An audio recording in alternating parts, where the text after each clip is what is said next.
পারফরম্যান্সের ধার নেই আগের মতো, তবুও ভাটা পড়েনি জনপ্রিয়তায়। প্রায় দেড় যুগের বেশি সময় ধরে ফুটবল বিশ্ব শাসন করে গেছেন দুই গ্রেট ক্রিস্টিয়ানো রোনালদো ও লিওনেল মেসি। ক্যারিয়ারের পরন্ত বেলায় এখন দুজন বিশ্বের দুপ্রান্তে। প্রতিপক্ষ হিসেবে বহুবার মাঠে নামলেও কখনো এক দলে নামা হয়নি মেসি রোনালদোর।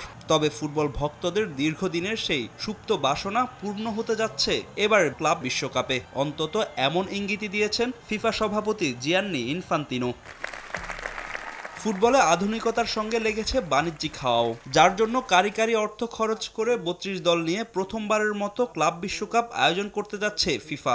সেখানেই মেসি রোনালদোদের ব্র্যান্ড ভ্যালু কাজে লাগাতে চান ফিফা সভাপতি। স্বাগতিক হিসেবে মেসির ক্লাব ইন্টার মায়ামিকে ক্লাব বিশ্বকাপের সুযোগ করে দিলেও সুযোগ হয়নি রোনালদোর দল আল নাসরের। টুর্নামেন্টের বাকি এক মাসেরও কম সময়। তার আগেই যুক্তরাষ্ট্রের জনপ্রিয় ইউটিউবার স্পিডের চ্যানেলে এক সাক্ষাৎকারে রোনালদো ভক্তদের সুখবর দিলেন ফিফা সভাপতি। ক্লাব বিশ্বকাপে খেলতে পারেন ক্রিস্টিয়ানো, এ নিয়ে আলোচনা চলছে। কে জানে কোন ক্লাব তাকে সাইন করাতে চায়। এখনো কয়েক সপ্তাহ বাকি, আশা করি অনেক মজা হবে।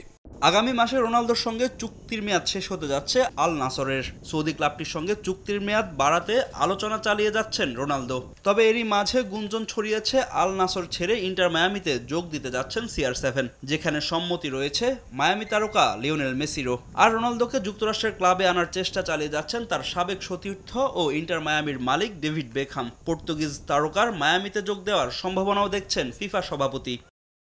আমি তাদের একসঙ্গে খেলতে দেখতে চাই। এই টুর্নামেন্টে তারা যদি একসঙ্গে খেলে তাহলে কেমন হবে ভাবুন তো একবার। এটা ফুটবলের জন্য বিশেষ মুহূর্ত হবে। গত বছর MLS সাপোর্টার্স শিল্ড জয় করায় আয়োজক দেশের ক্লাব হিসেবে ইন্টার মায়ামিকে ক্লাব ওয়ার্ল্ড কাপ খেলার সুযোগ করে দেয় ফিফা। জুনের 14 তারিখ আল আহলির সঙ্গে ম্যাচ দিয়ে ক্লাব বিশ্বকাপের যাত্রা শুরু করবে লিওনেল মেসির দল।